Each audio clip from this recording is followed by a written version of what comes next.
वागर की राजनीति में बड़ा यू टर्न।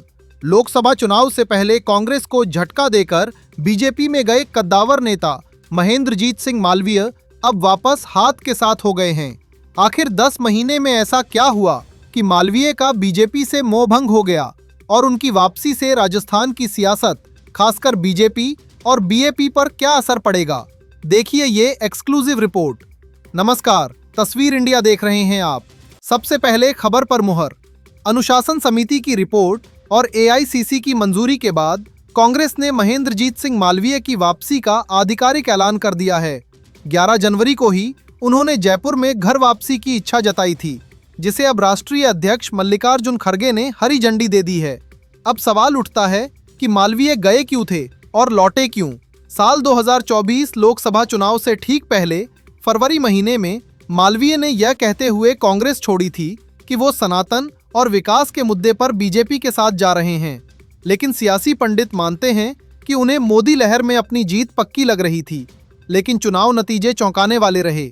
वागर में भारत आदिवासी पार्टी यानी बीएपी का ऐसा तूफान उठा कि बीजेपी की टिकट पर लड़े मालवीय चुनाव हार गए।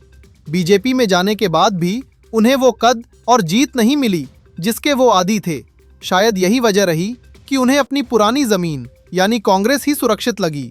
मालवीय की यह वापसी बीजेपी के लिए किसी झटके से कम नहीं है। पहला, बीजेपी ने मालवीय को तोड़कर वागर क्षेत्र में कांग्रेस को खत्म करने का जो दांव खेला था वो अब पूरी तरह फेल हो चुका है। दूसरा, आदिवासी बेल्ट में बीजेपी अपने विस्तार की कोशिशों में लगी थी, लेकिन उनके पास अब वहां कोई इतना बड़ा चेहरा नहीं बचा जो स्थानीय समीकरणों को साध सके।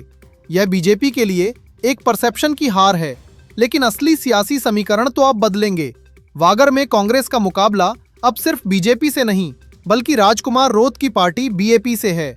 पिछले चुनाव में बीएपी ने कांग्रेस और बीजेपी दोनों का सूपड़ा साफ कर दिया था।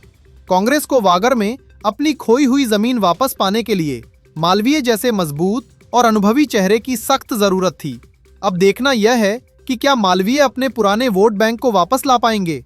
कुल मिलाकर मालवीय की वापसी सिर्फ एक नेता का आना नहीं बल्कि वागर में कांग्रेस के पुनर्जन्म की कोशिश है। आपकी इस पर क्या राय है? कमेंट बॉक्स में जरूर बताएं और ऐसी ही इनसाइड स्टोरीज के लिए सब्सक्राइब करें तस्वीर इंडिया।